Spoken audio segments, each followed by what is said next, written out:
Hi, my name is Dr. Alo Kanoja, and today I'm going to explain why we get addicted to video games and hopefully lay a foundation so that you can develop a healthy relationship with video games and technology. So if we want to understand how to overcome something that is addictive, I think the best place to start is to understand why it's addictive in the first place. And with video game addiction especially, we have to understand why things are fun in the brain. Now, you may start by thinking like, oh, it's because of dopamine and we get dopamine release and that's why games are addictive. But it's way more than that, right? So if we sort of think about it statistically, crystal meth or cocaine release somewhere between 1,000 and 10,000 times a normal dopaminergic release, compared to video games, which don't release anywhere near that. And yet we don't have cocaine and crystal meth addiction that are 20 to 30% of the population, whereas video games are much more addictive. The question is why? So the evolutionary purpose of fun is to prepare us for life.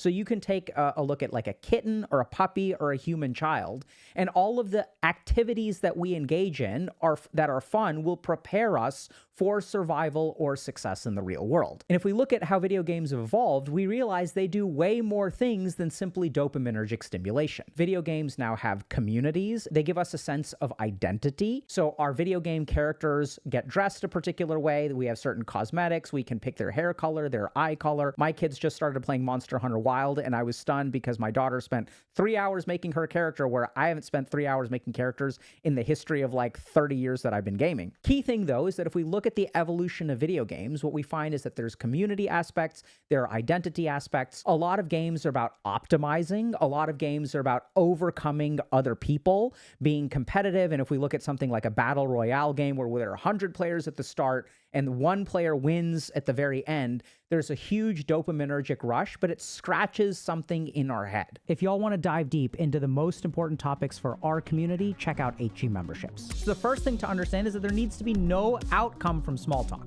This is a Vasana too. Your mind is Vasanas all the way down. So the key thing about detachment is not that you don't have wants, it is that your wants do not control you. Membership grants you access to monthly streams as well as a back catalog of a year's worth of content, in addition to quests and so much more. If you're interested, you can sign up for $10 a month at HealthyGamer.gg/memberships or click the link in the description below. Hope to see you there. The reason gaming is so addictive is because we have fundamental psychological needs that are mapped onto parts of our brain that the game is really, really good at satisfying. So if we sort of think about developing a community, having a sense of identity, these are all important goals in life. And the basic problem with gaming is that the game scratches these itches for us in ways that is easier than real life. It is easier to fix your appearance in a video game than it is to fix your appearance in real life. It is easier to make friends online than it is to struggle through meeting people and dealing with social anxiety and feeling awkward and not knowing when you should say something and when you should shut up. So games have basically given us an avenue to activate all of the parts of our brain that are important for success in the real world, but they make it easier in the video game. And so our avenue to success with video game addiction is going to be building a life where our needs are met in the real world. And once our needs are met in the real world, the draw for the video game starts to reduce very drastically. Once I feel good about the way that I look in the mirror, I don't have to spend so much time customizing a character. I can still do it, but I'm not going to get a psychological sense of satisfaction. I will do it because I enjoy it. It'll become more recreation. I can develop relationships online, but I won't be dependent on my relationships online because I have relationships in the real world. So what are the psychological needs that video games target? The first is a sense of autonomy. So in the real world, it is really hard to do what you want. I gotta wake up at a particular time. I gotta go to work. I gotta study for this test. I gotta make this YouTube video. I gotta edit this YouTube video. I gotta upload this YouTube video. So in the real world, we don't get to decide what we do. Enter video games. In a game like Minecraft, you can build whatever you want. When my kids come home from school and they're like, hey, Dad, can we build a pillow fort? And I'm like, sure, you can build a pillow fort. But an hour from now, all of the work that you've taken, we're going to destroy, and you have to arrange all the pillows back where they belong. You have to put them on the couches, put them on the beds, whatever. So if you think about the real world, what can they build in the real world? It's really hard. Whereas what can you build in Minecraft? You can devote a year of your life to build something incredibly amazing in Minecraft. So the first thing that video games give us is autonomy. The second thing that video games give us is a sense of triumph. So this is something that's a little bit tricky, but see, anytime something is difficult in life, when we actually accomplish that thing, we get a surge of dopamine and reinforcement. So if you look at games that are too easy, they feel boring. If you look at games that are too hard, we'll quit playing them. Instead, what we really look for are games that are punishingly difficult where we succeed in the end. So not only from a societal standpoint, but a dopaminergic standpoint, both of these things, our brain has been trained to value accomplishing things that are difficult. And what have the game designers done? They've created an illusion in the game, because the game is ultimately designed for you to win. But it tricks your brain into feeling like things are hard, and then when we succeed at the end, we feel really great about it. So we get a sense of accomplishment from video games, and we also get to activate our competitive drive. So our brain has a part that doesn't like to lose. And so when we play a video game, we sort of activate this competitive drive. We overcome other human beings. But the problem is, unlike being at the top of your class in school, or, winning first place at a science fair, or getting a promotion that was highly competitive, when we win in a video game, we don't really have much to show for it. So this competitive drive in the real world leads us to success, but in video games, it leads us to a lot of nothing. So video games, I'm sure you all have noticed, will give you trophies, they'll give you milestones, they'll give you a sense of progress. So as you play the game, you're like, okay, now I accomplished this, now I accomplished this, now I accomplished this, now I accomplished this.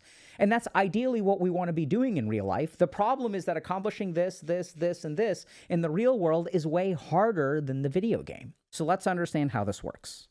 So here's me, okay? Remember we talked about autonomy, accomplishment, identity, community, competitiveness, progress, emotional regulation. Now, if you kind of think about it, which games are you attracted to?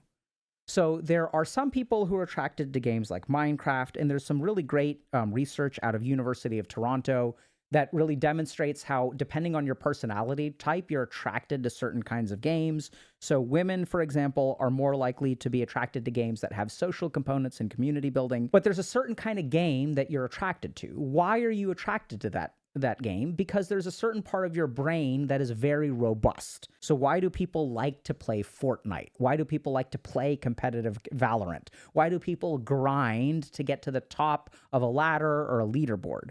So if you kind of think about it, you have a part of your brain that is really, really designed to be competitive. So this is a very strong part of your brain. Now, your desire to be number one, if we remove video games from the equation, is the thing that will lead you to the greatest success in life, right? If you're a competitor, if you're a gladiator, if you want to be number one, that drive and fire to be number one is your primary motivator for success. Now, here's the problem. What games do is they take the strongest parts of your brain and they basically deviate them towards gaming. So now if we look at the trajectory of your life, if we take this really potent part of your brain, which is, I want to be number one, the game takes that strength of yours, artificially satisfies it in a video game, and then deprives you of your strongest motivational drive. And this is true regardless of which part of the brain it's activating. So if you are driven in life by forming connections with other people, if you fall into online gaming, you're going to form a lot of connections over there. You will develop social anxiety. And even though you feel really lonely, that loneliness won't push you to actually form real life connections, because you're going to kind of get deviated towards fulfilling this need in the game. So the first thing that we have to understand is the very reason why we get addicted is the very thing that will help us overcome addiction. So we want to take whatever that need is and try to channel it into the real world, because that's where we'll get the most positive feedback and the most motivation to actually engage in reality. The second thing that we need to understand is that dopamine is a limited resource. So dopamine does three things. It gives us pleasure, it gives us cravings, and it gives us behavioral reinforcement. Y'all got to remember, I'm a doctor, so my handwriting is terrible. Okay. So when we wake up in the morning, our brain is full of dopamine. We've regenerated our vesicles, and we have a bunch of dopamine. And then there are two kinds of activities. So we can do something like, let's say we play a video game, which is a high dopamine activity, or we study, which is a low dopamine activity. So what I want you to do is think about the dopamine in your brain like a lemon that's full of juice. So when the lemon is full of juice, we don't have to squeeze very hard and we get a fair amount of juice out. And the emptier the lemon gets, the harder we have to squeeze to get juice out. So what this sort of means is that I want you all to think about a video game as a highly dopaminergic activity that squeezes a lot. And think about studying like something that doesn't squeeze very much.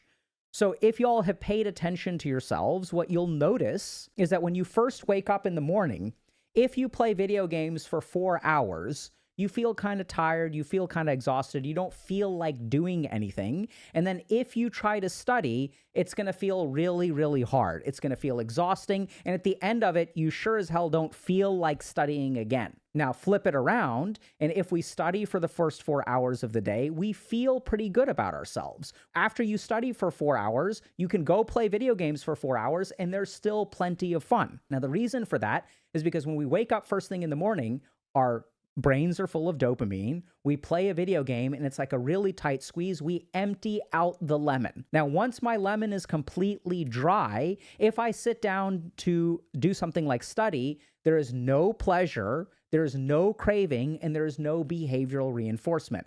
I don't wake up the next day and feel like studying. If I play video games first thing when I wake up in the morning, what do I feel like doing the next day? I have a craving for video games, I have behavioral reinforcement for games, and I derive some degree of pleasure from playing when I wake up first thing in the morning. So this is a really, really important thing to understand, that when our brains are full of dopamine, any activity that we do will give us some degree of pleasure, will give us some degree of even craving, and some degree of behavioral reinforcement. So how did I overcome my video game addiction? I started focusing on doing the right thing the first thing in the morning. That's something I learned in these ashrams in India. I'd wake up at 4:30 every day, and between 4:30 and 9, I would have a really productive day. This is also how I got through medical school, studying only 2 hours a day, which I know sounds insane because everyone was studying for like 15 hours a day. And what I realized is that when my brain was fresh in the morning, instead of going to class for 6 hours and coming back and forcing myself to study, if I woke up at 4:30, did yoga for about 30 minutes, meditated for 30 minutes, and I studied between 5 and 7 a.m., and then I would go to class, I got a ton of stuff done. So the key thing to understand here is that we want to engage in healthy activities while our dopaminergic circuits are full, and the more healthy activities we engage in, the more pleasure we will experience from them. Now, the next thing that we need to understand is the relationship between dopamine and serotonin. So dopamine gives us a sense of pleasure, and serotonin gives us a sense of peace or contentment. And the problem is that when our dopamine levels are high, our serotonin levels tend to drop, and vice versa. So I'll give you all a really simple example. So if I spend, let's say, 10 hours a day playing a video game, I'm getting a lot of dopamine release, but how do I feel about myself at the end of the day? How do I feel about myself when I wake up tomorrow morning? At the end of the day, I feel terrible. I feel guilty. I feel like, oh my God, I shouldn't have done that. It was such a waste of time. I wish I had done things differently. My mood is low. I don't feel content at all. I don't think to myself, oh my God, 10 hours of gaming, like, wasn't that awesome? I can't wait to do that tomorrow. I mean, it was awesome, but I don't feel peaceful about it. I don't feel good about it. On the flip side, let's say I wake up and I work for 10 hours a day, or I study for 10 hours a day. How do I feel about myself at the end of the day? Hopefully, I'm patting myself on the back and I'm thinking to myself, man, I got a ton of stuff done today. Like, that was awesome. I feel really great about myself. And so we see that there's an inverse relationship between these two neurotransmitters when it comes to our mood. I've never had a patient who is shooting up heroin and fentanyl, and I've had my fair share, by the way. I've never had a patient who shoots up a bunch of heroin and is like, man, that was such a great way to spend a day. They enjoyed it. They got a lot of pleasure, but over time, it does not lead to peace or contentment. In fact, it leads to the opposite. It leads to low mood, it leads to anxiety, it leads to feelings of guilt and desperation. But once our serotonin levels are effectively low, once our mood is in the pits, then what is the way that we regulate that emotion? How do we sort of fix that? We become dependent on more dopamine, because if my life is falling apart, and I know this incredibly well, when I'm grinding on the Warcraft 3 ladder to try to get into the top 100 Warcraft 3 players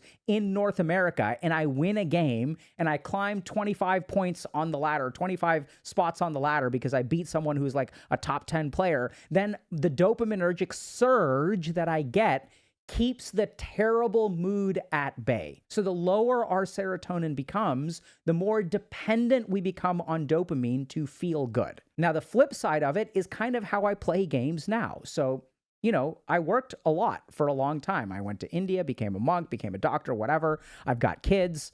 And so now what happens is my serotonin levels, I feel pretty good about my life. And I'm grateful enough to have gotten a lot of support, and that's why I'm sort of trying to pay it forward here today. And so if you feel pretty content about your life, then dopamine and video games can be fun, but you don't become dependent on them.